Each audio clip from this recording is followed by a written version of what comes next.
Ya, selamat. Oh, selamat sekali. Selamat pagi anak-anakku. Silakan kedua kelasnya disiapkan. Memberi salam. Selamat pagi, Pak. Silakan duduk. Kalian sudah ibadah? Ini adalah wajib nasional juga ya, berarti kita langsung ke materi pembelajaran kita hari ini, yaitu termokimia. Sebelum kita masuk lebih jauh ke termokimia, Pastor akan tayangkan sesuatu buat kalian. Ya, silakan diamati.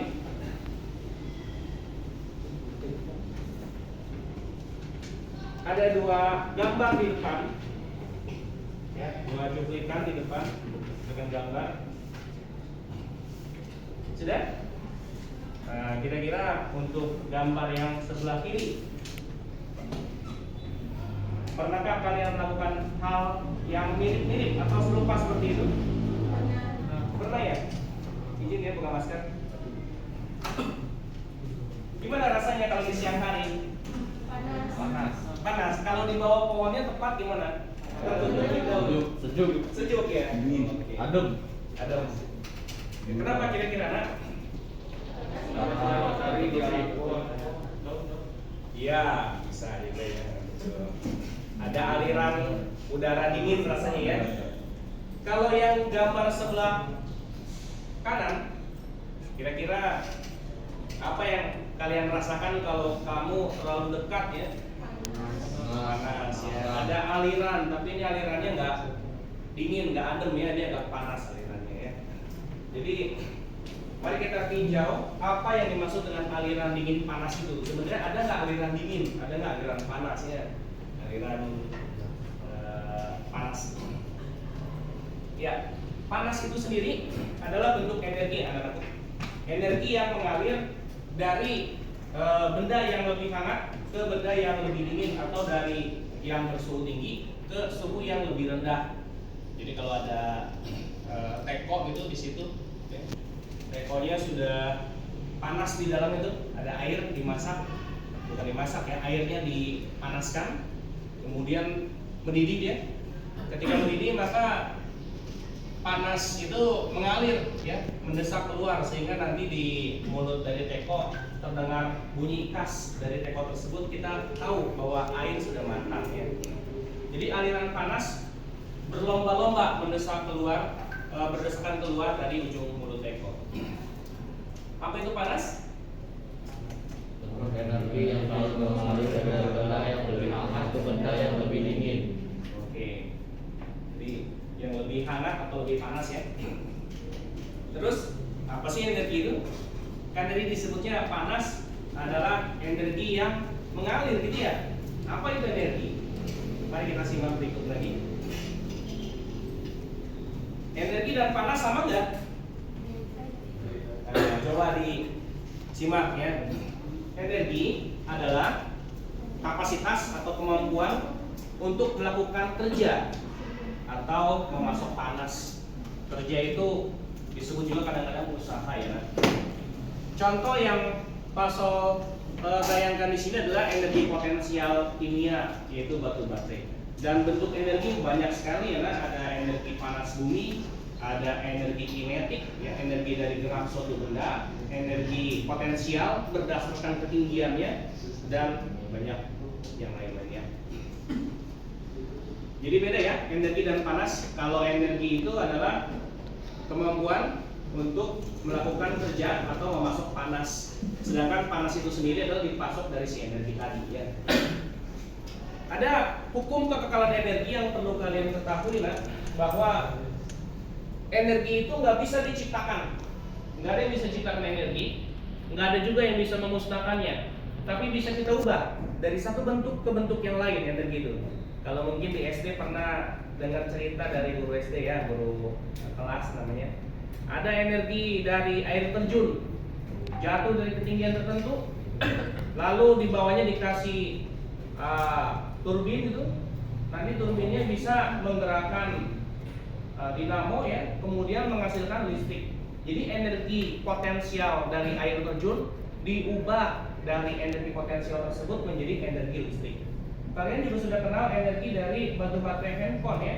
Kamu punya handphone masing-masing itu ada energi potensial kimia seperti yang digambar ini. Hanya saja beda komponennya ya. Sama-sama energi potensial kimia.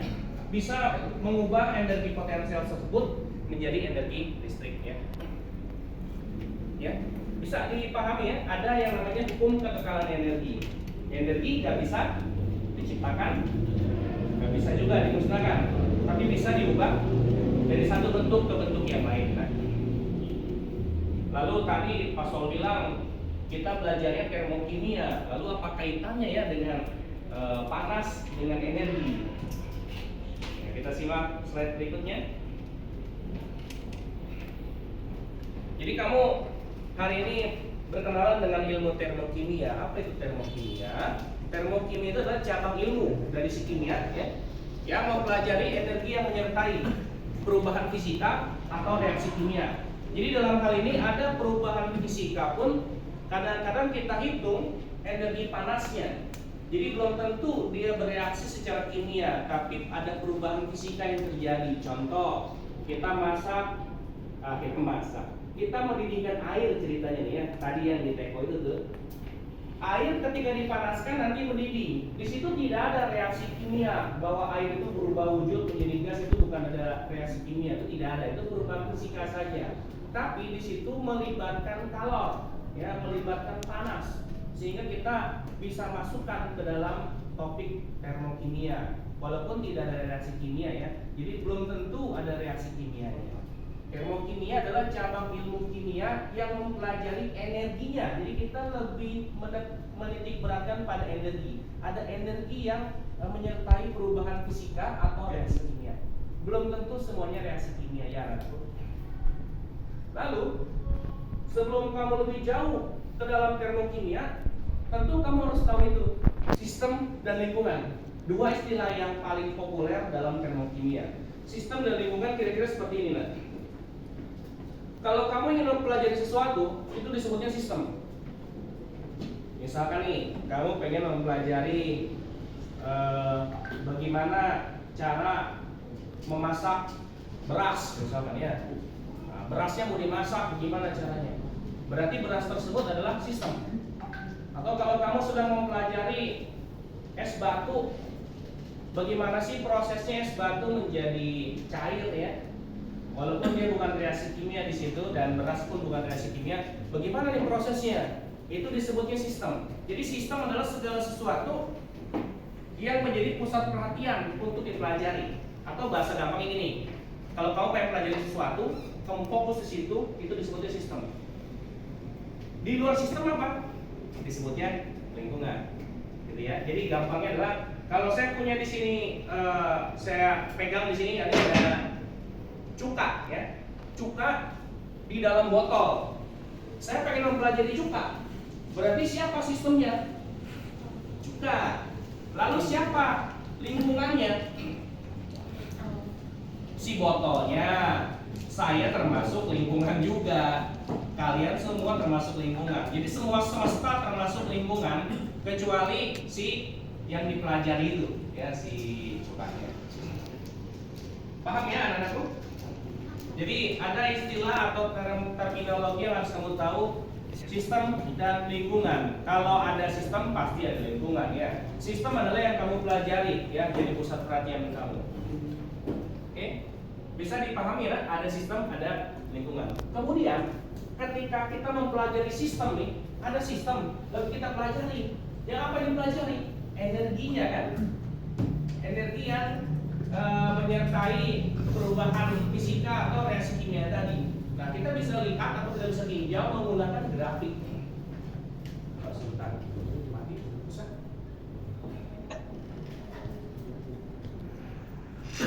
Ya, ini dia nak. Biasanya makin dewasa makin senang sama kurva atau grafik ya. Karena mungkin nanti mau jadi businessman ya, melihat grafik di koran atau apa. Nah, belajar dari sini dulu pun boleh ya. Ada dua grafik yang sepertinya sama, ya sepertinya sama. Mereka sama-sama membahas energi. Artinya apa? Kalau saya wakili dari kiri ya, kan kalau gambar nih. Kalau ambil kanan takutnya saya kesorot. Kalau dari bawah ke atas, maka artinya energinya semakin tinggi gitu ya. Dari kiri ke kanan ini adalah ini adalah koordinat reaksi, biasanya berdasarkan waktu sih ya. Waktu adalah variabelnya. Jadi energi terhadap waktu biasanya. Oke, sekarang ini nah. Ada suatu posisi di sini, posisi awal suatu sistem yang kita sedang pelajari nih. Saya lagi pelajari ini ceritanya. Dipelajari ya, energinya ada di sini posisinya. Kemudian ketika saya reaksikan dengan sesuatu nanti, maka dia menyerap energi dulu dari lingkungan sampai di titik tertentu di puncaknya di kompleks reaktivasi itu, kemudian energinya dilepas ke lingkungan sehingga energi akhir lebih kecil dibandingkan energi awal yang dimiliki. Nah, ini disebutnya peristiwa energi yang lepas ke lingkungan. Peristiwa energi yang lepas ke lingkungan disebut peristiwa eksotermis. Ya, peristiwa eksotermis. Kalau dia melibatkan reaksi kimia, kita bilang reaksi eksotermis. Ya. Jadi sistemnya mengalami kerugian karena energinya dibuang ke lingkungan gitu kira-kira. Kalau energi dibuang ke lingkungan, jadi lingkungannya dapat energi. Ya, kalau dapat energi biasanya lingkungannya jadi panas. Kebayang nggak?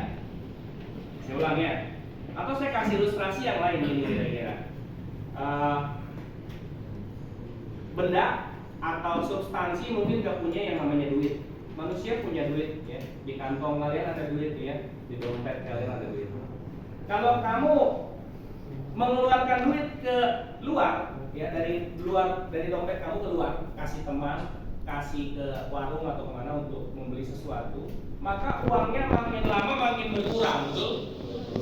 Dalam hal untung rugi, mungkin boleh dibilang kamu mengalami kerugian karena uangnya lepas dari kantong kamu atau dari dompet kamu.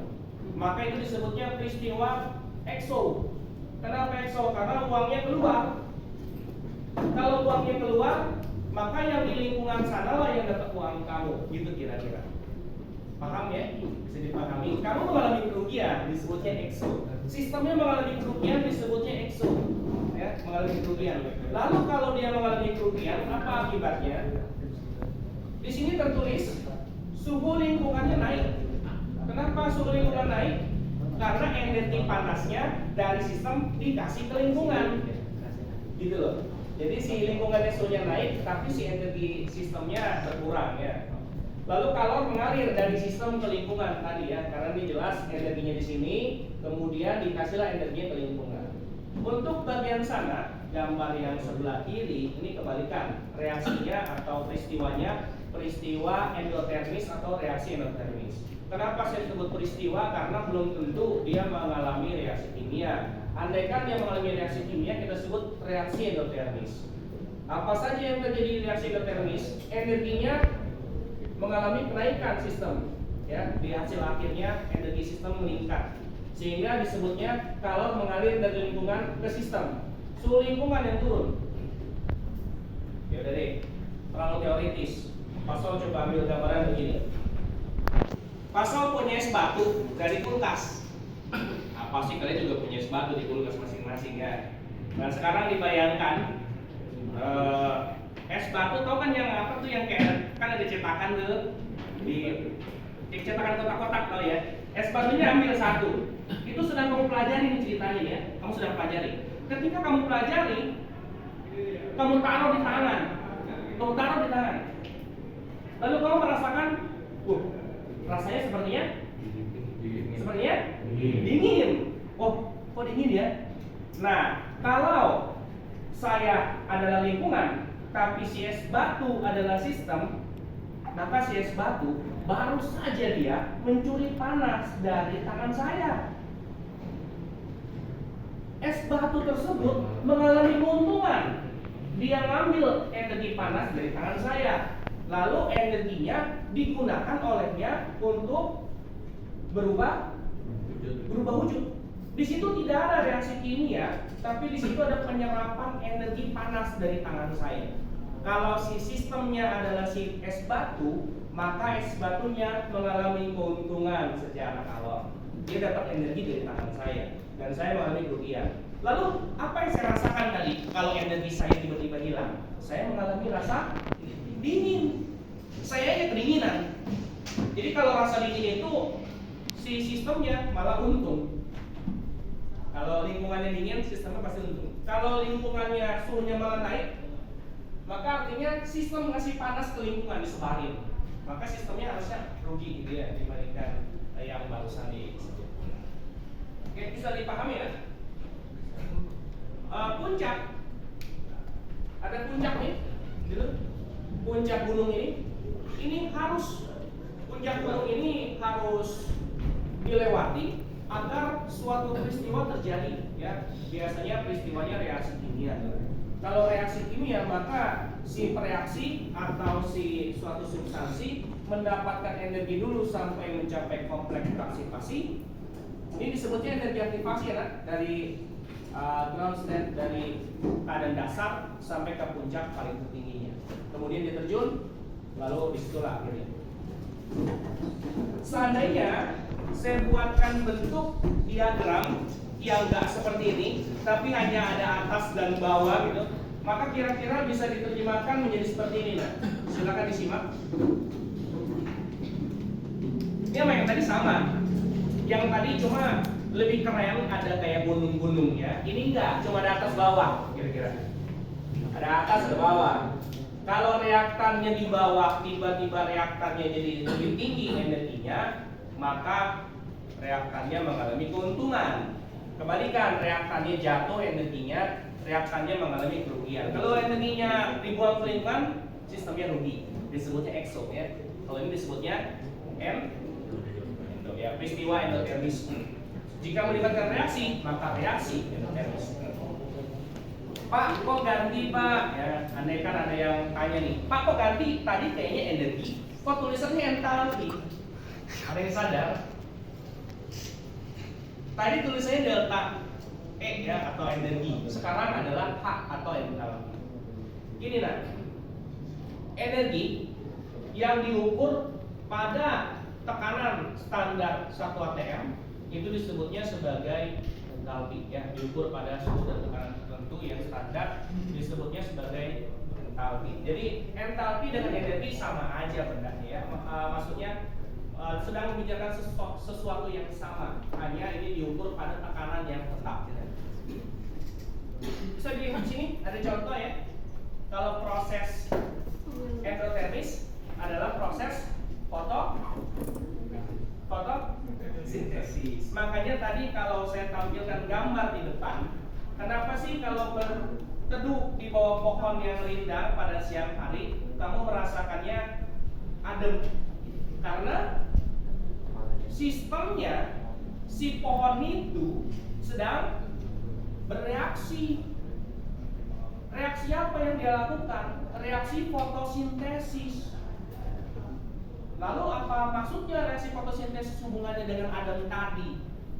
Reaksi fotosintesis itu ya, dia menyerap panas dari lingkungan. Sehingga kalau kamu berdiri di bawah pohon lagi siang terik begitu, kamu merasakan adem. Kenapa? Kamu lagi gerak-geraknya berdiri di bawah pohon. Panas kamu itu dicuriin semua sama si pohon. Jadi kamu kalornya atau panasnya ngalir ke si pohon dan kamu merasakan lebih adem gitu ya.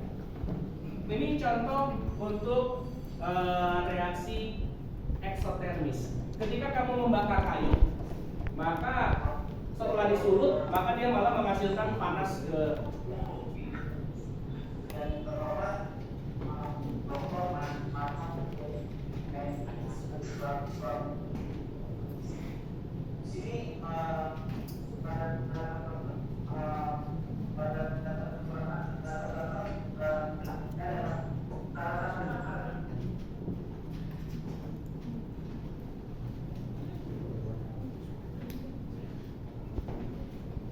mohon maaf Pak dosen, saya mute ya Pak.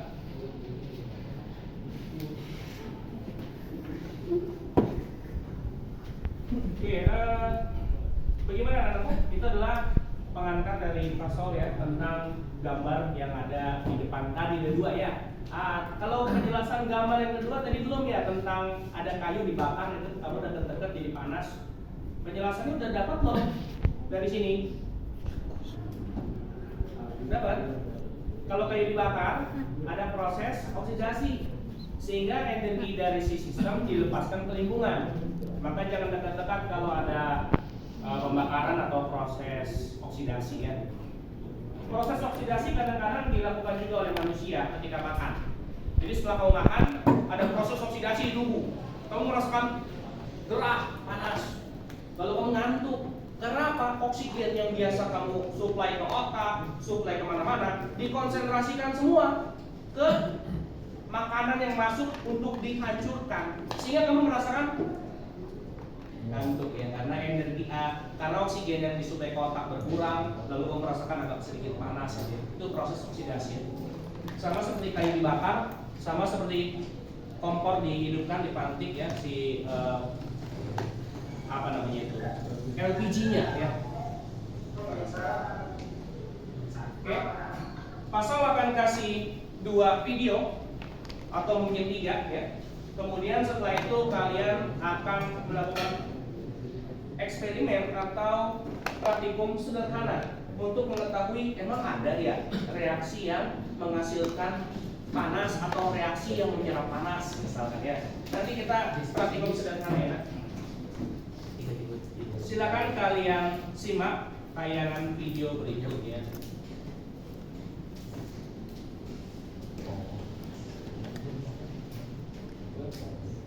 Sebentar. Saya harus tutup PowerPoint-nya bentar ya.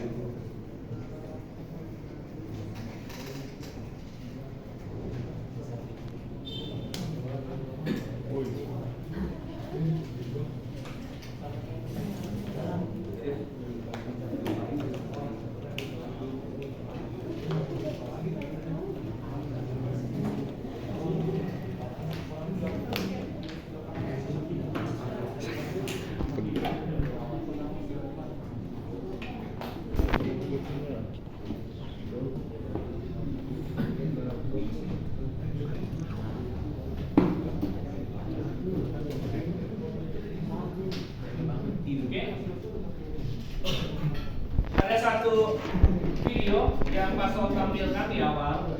Silakan kalian simak, kalian amati ya. Lalu bisa nanti mengisi LKPD atau lembar kerja peserta didik. Wait, sebentar. Soundnya sepertinya belum berfungsi.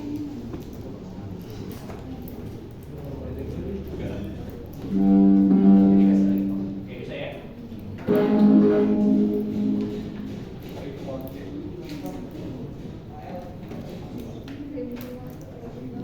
Termokimia berasal dari bahasa Yunani yaitu termos dan kimia.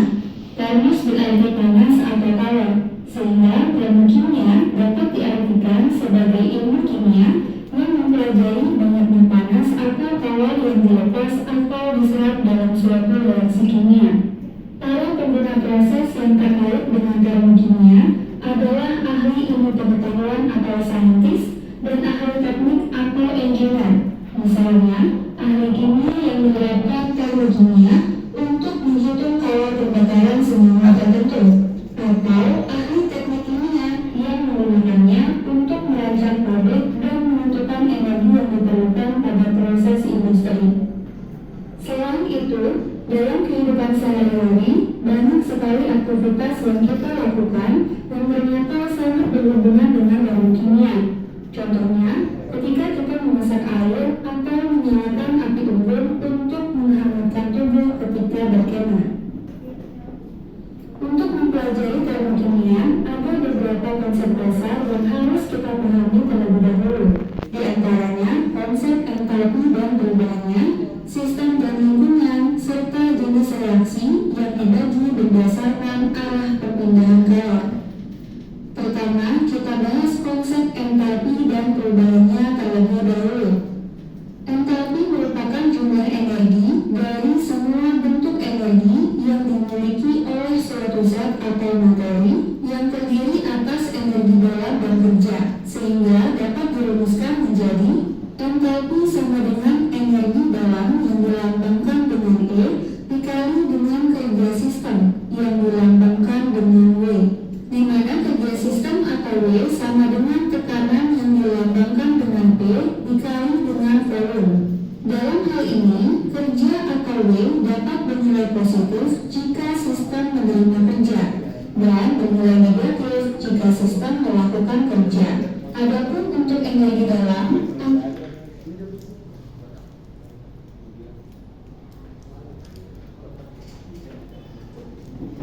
Sebentar ya.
yang berada di luar sistem. Contohnya, apabila kita sedang mempelajari reaksi antara natron hidroksida dan asam klorida dengan cara mencampurkan keduanya dalam suatu aromat, nah yang merupakan sistem adalah campuran larutan di dalam aromat. Adapun segala sesuatu di luar sistem, termasuk aromat yang digunakan dan udara yang ada di sekitarnya, merupakan lingkungan. Berikutnya kita akan membahas tentang jenis reaksi yang akan dipelajari dalam termokimia. Berdasarkan arah berpindahnya kalor dalam sistem dan lingkungan, reaksi kimia dibagi menjadi reaksi eksoterm dan reaksi endoterm. Kita bahas reaksi eksoterm terlebih dahulu. Reaksi eksoterm adalah reaksi yang melepaskan kalor dari sistem ke lingkungan. Jika terjadi reaksi, suhu sistem lebih tinggi atau lebih panas daripada suhu lingkungan. Selanjutnya, energi panas yang dihasilkan dari reaksi tersebut akan dilepaskan ke lingkungan. Dalam hal ini, karena sistem melepaskan kalor, maka entalpi produknya akan lebih kecil daripada entalpi reaktannya, sehingga perubahan entalpi atau delta H bernilai negatif. Hal ini menjadi penanda dalam suatu reaksi termokimia. Jika terdapat suatu reaksi yang delta H-nya bernilai negatif, maka reaksi tersebut merupakan reaksi eksoterm. Ya, saya pause sebentar ya anak-anakku. Tadi dikatakan bahwa kalor mengalir dari sistem ke lingkungan, sehingga sistemnya mengalami kerugian karena energinya dihibahkan ke lingkungan. Kalau energinya dihibahkan ke lingkungan, maka energi akhir dikurang energi awal, hasilnya bakal negatif. Oleh karena itu saya seringnya mengumpamakan sebagai sistem mengalami kerugian, ya. Bukan berarti dia kayak kita untung rugi sih, hanya untuk memasukkan konsep bahwa dia kehilangan energi, gitu ya. Jadi ketika kehilangan energi, maka delta H atau delta energinya bernilai negatif.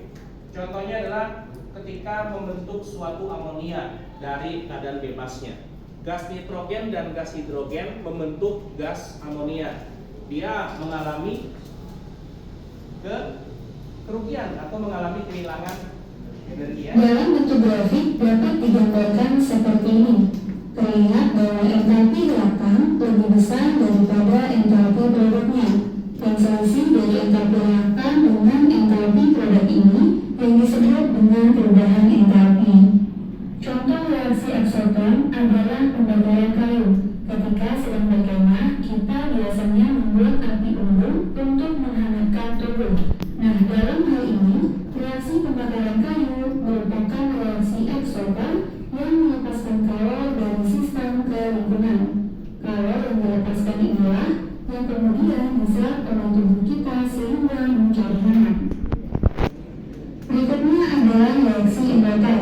Reaksi endotel adalah reaksi yang menyerap kalor dari lingkungan ke sistem.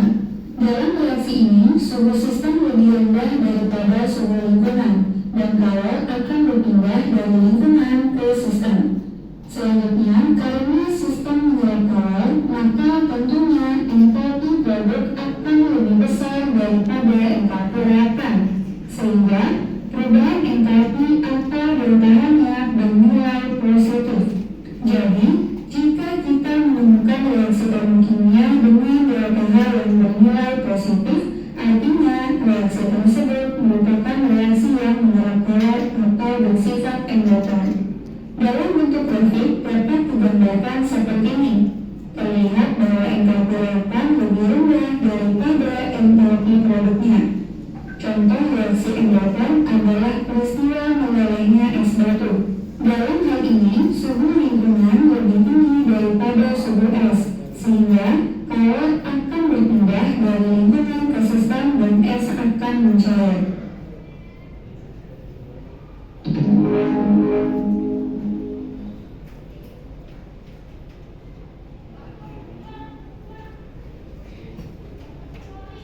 Oke. Ini yang berikutnya nanti ya. Kita balik dulu ke slide.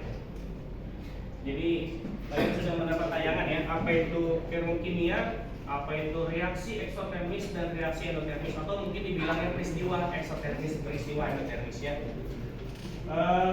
Pasal akan tampilkan video kedua. Setelah itu kalian akan mendapat video bilangnya video guide untuk praktikum ya. Setelah itu kalian lakukan praktikum hal yang sama seperti yang ditayangkan.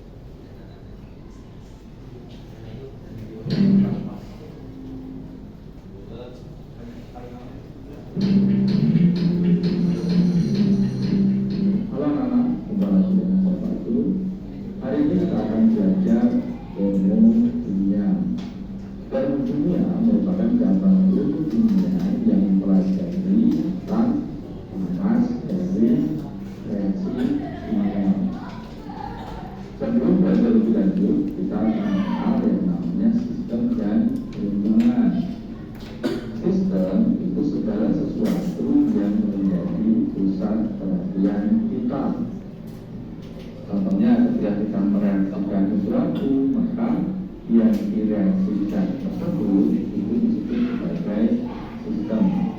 Sedangkan segala sesuatu yang berada di sekitar sistem, yang berada di luar sistem, itu disebut sebagai lingkungan. Kemudian pertukaran energi yang terjadi kita mengenalnya sebagai kalor atau Ki, dan selanjutnya kita mengenalnya sebagai entalpi atau delta A. Ada 3 jenis sistem. Pertama ada sistem terbuka, sistem tertutup, dan sistem terisolasi. Sistem terbuka adalah sistem yang dapat mengalami pertukaran materi dan energi dengan lingkungan. Contoh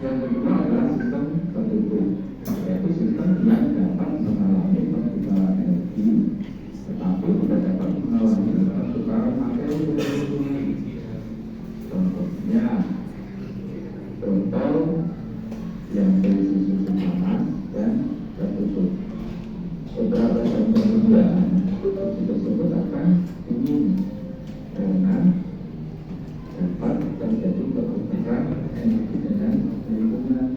Sedangkan materi tidak dapat karena botolnya tertutup. Yang terakhir adalah sistem terisolasi.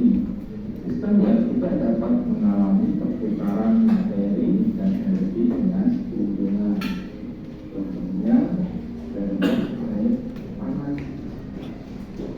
Termos air panas, ketika kita masukkan air panas, maka untuk 1-2 hari ke depan airnya tetap panas, artinya tidak terjadi perputaran energi dari dalam botol ke luar botol. Iya, Anak-anakku, ada hal baru ya yang kamu dapatkan dari slide yang saya stop nih. Ini ada hal baru nih. Tadi Pak Sol belum singgung, tapi sekarang bolehlah disampaikan juga sekaligus ya. Ada yang namanya sistem, yaitu segala sesuatu yang sedang kita pelajari dulu ya sistem. Tapi sistem tersebut bisa memiliki 3 jenis tipe, 3 jenis variasi sistem. Di sini ada sistem terbuka, tertutup, dan terisolasi. Bedanya di mana? Sebenarnya sistem terbuka itu bentuknya memang benar-benar terbuka dan dia bisa berpindah. Si kawal itu bisa pindah. Jadi kalau misalkan ya, maaf saya lewat. Andaikan ini bendanya panas, maka panas itu bisa mengalir ke lingkungan. Baik di bawahnya di bagian alas dengan cara konduksi atau di bagian samping-samping ini dengan cara konveksi atau radiasi. Ya. Jadi bisa mengalir ke lingkungan. Itu namanya sistemnya sistem terbuka. Kalornya bisa pindah. Atau yang kalau dari luar bisa masuk dalam, atau yang dari dalam kalau dia panas ya. Kalau dia panas, dia pindah keluar. Kalau dari yang luar yang panas bisa masuk dalam. Kalor bisa masuk dan bisa keluar. Apa kabar dengan materinya? Ini ada materi juga kan? Di gambar ini ada apa kira-kira? Air ya kira-kira. Airnya bisa tumpah, bisa keluar dari si gelas tersebut. Atau ada air dari luar bisa masuk. Jadi intinya kalau sistem terbuka, kalor bisa keluar bisa masuk, materinya bisa keluar bisa masuk. Ya, kalau sistem terbuka. Kalau sistemnya tertutup, kalor tetap bisa keluar masuk. Karena apa? Di alasnya ada konduksi, ya kan? Dengan cara ya melalui perantara media dia dialirkanlah apa dengan medium tanpa yang bergerak itu panasnya nggak hilang. Dari samping-samping pun sama. Dan juga ada yang dipancarkan, ya. Dari sisi-sisi botol dipancarkan radiasi sehingga panasnya bisa keluar. Atau kalau lingkungannya lebih panas, lingkungannya ngasih panas ke dalam pun bisa, ya bisa. Tapi apa ini kira-kira ya? Di sini susu ya? Susu kacang kedelai mungkin atau apa ini ya? Nah, susu sapi ya, mungkin juga susu sapi ya. Jadi larutan atau apa ini yang berwarna putih ini mungkin susu ya. Dia bisa keluar nggak? Dia bisa keluar nggak? Kan itu tuh masih pecah. Oh gitu ya. Tapi jangan dipecahin lah. Jadi kalau dia ditutup tanpa diganggu, dia nggak bisa keluar serta merta dengan sendirinya, nggak bisa. Ya, jadi sistem tertutup keunggulannya adalah bisa menyekat materi di dalam sana. Jadi materinya nggak berkurang, diperkirakan seperti itu ya. Jadi yang bisa pindah keluar masuk hanyalah panas atau kalor. Okay. Yang paling ujung gambar ketiga di sebelah kanan itu di dalamnya sudah ada bentuk botol seperti ini, tapi dilapisi dengan sesuatu kayak styrofoam atau kayak apa itu bilang itu penyekat ya, sehingga dia nggak bersentuhan langsung dengan lingkungan. Mungkin biasanya dikasih kaca. Kalau kamu tahu termos ya, termos mama kalian di rumah itu di dalamnya kaca ya, ada cermin ya, kaca cermin ya, bukan kaca biasa kan kalau kaca ini kan. Kacanya kaca cermin. Agar panas yang nanti dimasukkan air panas itu, maka air panasnya ketika mau memancarkan ada kaca dipantulkan balik di situ-situ aja nih. di atasnya kaca sutra, jadi lebih awet. Bukan berarti panasnya nggak bisa hilang, karena sistemnya nggak ada yang sempurna bisa menyekat, mengisolasi secara baik. Pasti tetap ada kalor yang hilang, hanya mungkin lebih lambat dibandingkan sistemnya tertutup, apalagi yang terbuka, ya. Itu lebih cepat mengalirnya. Oke? Kemudian maka di dalam termokimia ada dua jenis reaksi, yaitu reaksi eksoton dan reaksi endoton. Reaksi eksoton itu sebagai reaksi yang membebaskan kalor atau menghasilkan kalor atau melepaskan kalor. Sedangkan reaksi endoton itu reaksi yang menyerap kalor atau menurunkan kalor. Di dalam reaksi eksoton, sistem itu akan melepaskan kalor itu lingkungan. Sedangkan di reaksi endoton itu sistem akan menyerap kalor dari lingkungan. Perubahan entalpi itu selisih antara entalpi produk dengan entalpi versi. Ingat, entalpi itu bahasa lain dari energi atau kalor. Reaksi eksoton itu entalpi yang bertambah negatif, sedangkan reaksi endoton perubahan entalpinya bertanda positif. Reaksi endoton bertanda positif karena kita lihat reaktan itu memiliki entalpi yang lebih rendah dibandingkan produk. Karena tadi di dalam reaksi eksoton energi itu diserap oleh sistem dari lingkungan. Hal ini menyebabkan entalpi produk lebih tinggi dibandingkan reaktan. Maka perubahan entalpinya produk dikurangi reaktan itu nilainya lebih besar dari 0. Sedangkan untuk reaksi eksoton perubahan entalpinya bertanda negatif karena energi reaktan itu lebih tinggi dibandingkan energi produk. Karena di dalam reaksi eksoton sistem melepaskan panas atau melepaskan kalor ke lingkungan.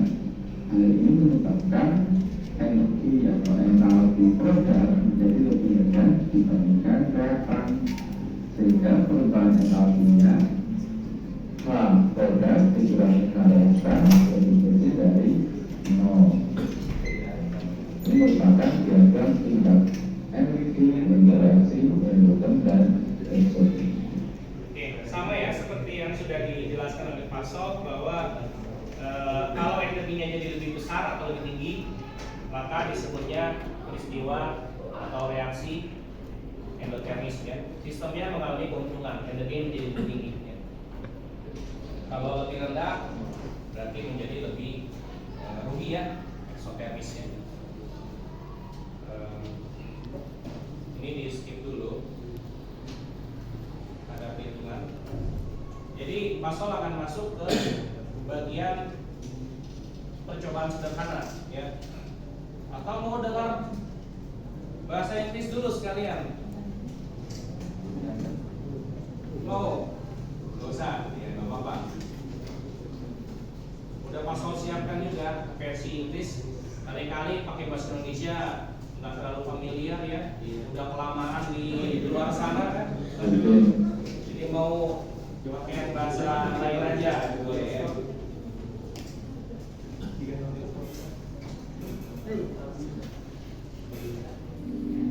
Ya, proyek kimia yang akan ditampilkan ini nanti kalian coba sendiri, ya, di kelompok masing-masing. Saya udah siapkan gelas kimia. Gelas kimia ini ada 3, ada bahkan lebih dari 3. Itu di belakangnya Darius, nanti diambil aja boleh. Kemudian gelas kimianya juga diambil aja nanti di lab. Karena tadi saya agak buru-buru, ya. Kita mengambil perwakilannya 1 orang, bawa ke meja kelompok, ya. 1 kelompok 1 gelas saja. Ada asam cuka di sini. Hanya Pasol tadi nggak lihat yang paling gede, ya. Jadi bawahnya agak kecil, ya. Nanti kalian tuang sekitar 15 atau 20 mili. Kemudian nanti masukkan soda kue ya dengan ini dengan sendok. 1 sendok masukkan, nanti ukur suhunya ya. Jadi nanti tolong si perwakilan kelompok atau kepala suku dari masing-masing ada kan kemarin ya? Siapa kepala suku masing-masing dari tiap itu ada kan? Udah bagi kelompok ini kan? Nanti ketua kelompoknya masing-masing 1 orang ya. Ambil itu ya. Ambil kelas. Mau sebelah ini. Mana kelas?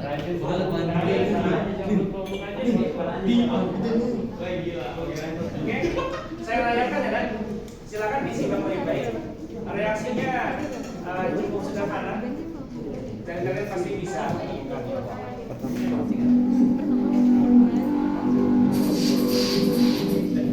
Saya sedang memastikan pada kecil kali ini saya akan melakukan sebuah percobaan terjun ke dalam sebelah. Alatnya adalah kelas dalam termometer. Oh, mohon maaf ya.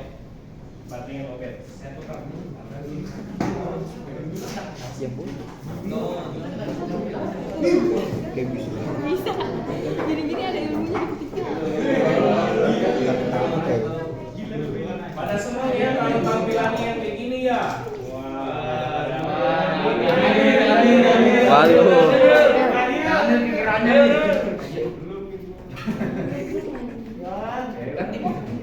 Kalau cuma animasi tenang-tenang ya. Kalau udah ini kadang-kadang suaranya akan agak kecil karena saya memanfaatkan proyektor ya. Jadi tolong biasa banget.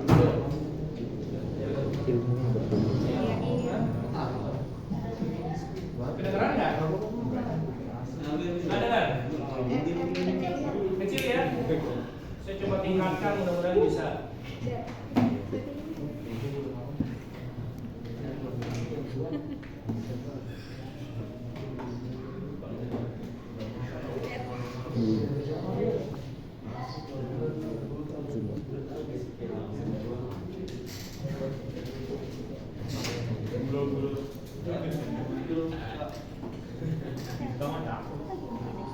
Dulu juga cakep.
Mungkin suaranya nggak terlalu jelas terdengar karena pakai proyektor ya, soalnya.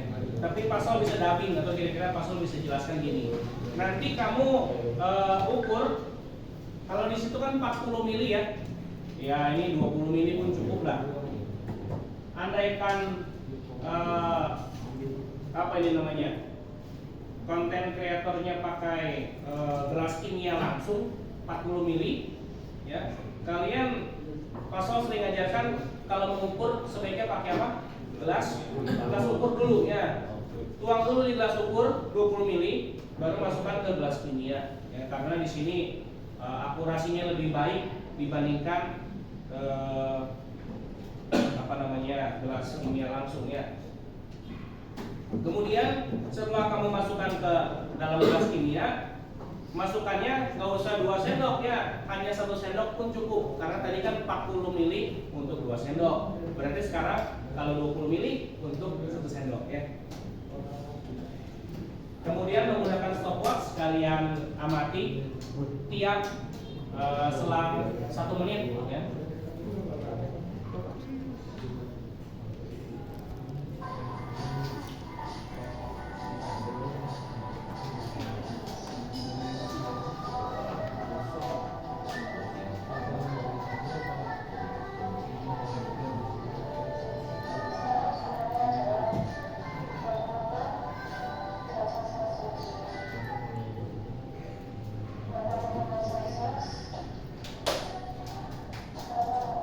Tiap 1 menit suhunya turun 1 derajat.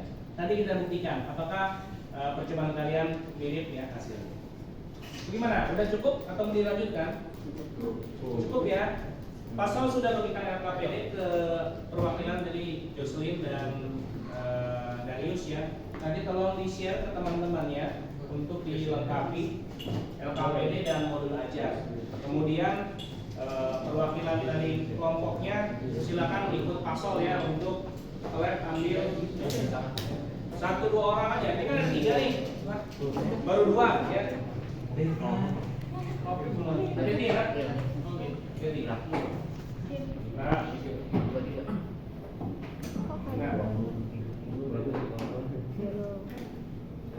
ini barang-barang aja kan? 1 sendok kan cukup. Ya ikut siapa?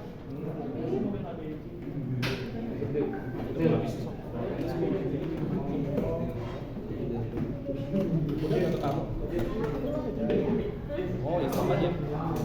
Lalai. Ini dari 2 bibit.